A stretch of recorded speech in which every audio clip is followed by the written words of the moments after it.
I want to do something, whatever it is, that people love or hate. It's indifferent or it's okay or it's fine.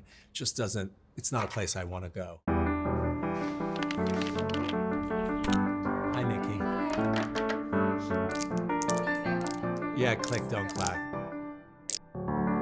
Marc, you have quite a career, the youngest designer to ever win the CFDA Perry Ellis Award, creative director at Perry Ellis at 25, had your own namesake label before 30. Not to mention you were the artistic director of Louis Vuitton for 16 years. Yes. What's the secret? How do you get people to trust your vision? I don't know. I think I've been very fortunate to meet people who believe in me, and who not only believe in me, but when things get rough, stand by me. So that's just been incredible luck. When do you feel like your career really began? I started at pursuing my interest in fashion at a boutique called Charivari on the Upper West Side. In working as a stock boy and then a salesperson, I met a lot of people in the fashion industry, in the New York, kind of fashion industry. So when the Parsons show happened and I met Robert Duffy, I was kind of in tune with how it all worked. Tell me about the first time you met Anna Wintour.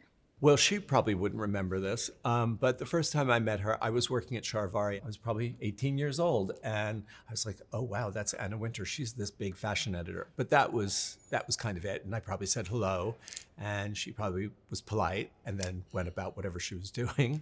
And that was our first meeting. How has that relationship evolved?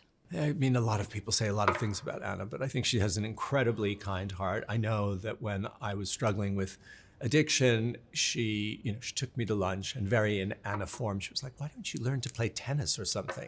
Like as an alternative to doing drugs, which I just smiled about, it's like, bless her heart. Yeah, if it were only that easy. But she was helpful and, somebody I respect. So I was willing to, I had the ability to hear her, in terms of fashion, she has a very strong vision and she gets it done. Let's talk about Perry Ellis. How do you reflect on your famous grunge collection there?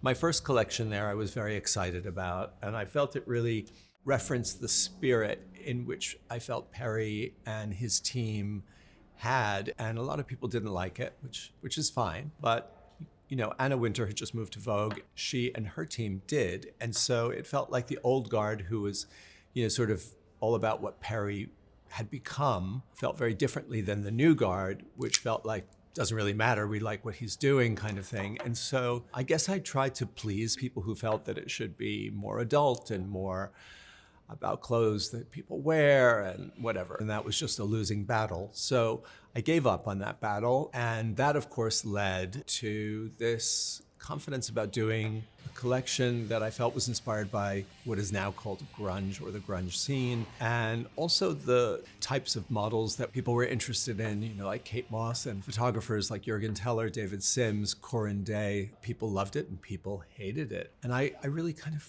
enjoyed that reaction. I thought, well, that's what I always want to do. Off the runway, you've had a lot of different eras in your own personal style. Which one felt the most like who you are? All those eras of mine feel very authentic to me. They feel like where I'm at that time. What era are you in right now?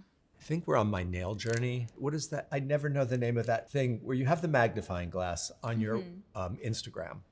And you can look at you get things. Oh, the Explore page. Yeah, Explore page. So this thing came up and it was this young boy with very, very long nails, and he was acting really sassy and clicking his nails and doing kind of stuff like that. And I just thought, that's so much fun, that's so cool. I really want to do that for the Met. I want to wear long nails for the Met, which goes back to young me watching my mother or her friends putting on their makeup, getting their nails done, or Barbra Streisand with long nails, or seeing, little Kim Missy. I mean, there's just so many references to long nails, but it wasn't something that I could do.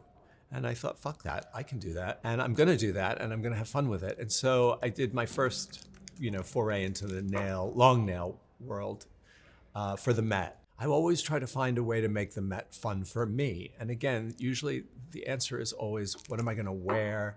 What am I gonna do? How am I gonna cut my hair? It's gotta be something like my version of getting dressed up for the Met, The black lace dress?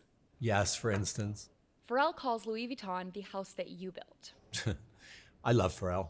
He's very sweet. Pharrell believes truly that I gave him an opportunity that, there just weren't people around that would do that. I don't give what I do or what me and my team did quite as much, volume. I think I just did what I thought was right. While at Vuitton, you had some of the most iconic collaborations with artists. What inspired those collaborations? I'm so often in my head, and I was struggling really in the beginning with Vuitton to find a logic for why I was there and what we were doing. And so I looked at a period in time, the 20s and 30s. There was a creative kind of exchange between artists like Cocteau and designers like Schiaparelli or Picasso and Chanel. That felt very European, this idea of a society of creative people who worked with each other and exchanged ideas. And so I thought, well, maybe that's it. Maybe my role here, as I'm not Louis Vuitton, I'm Marc Jacobs at Louis Vuitton. Maybe the idea is that I bring in people and I exchange ideas with them, and together we make something happen. Who is one artist from that time that you would like to collaborate with again?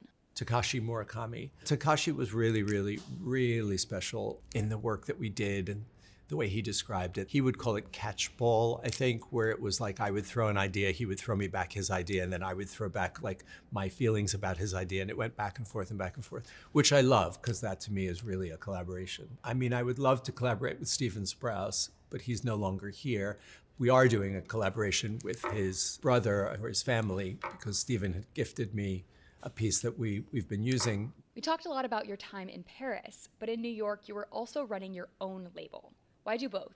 Well, I couldn't turn down the opportunity of doing Louis Vuitton, and I did at the time love my time in Paris. I loved living there, and I think there was this thing about being American or from New York. I just thought like, well, that's it. A young New Yorker working in Paris at this legendary house.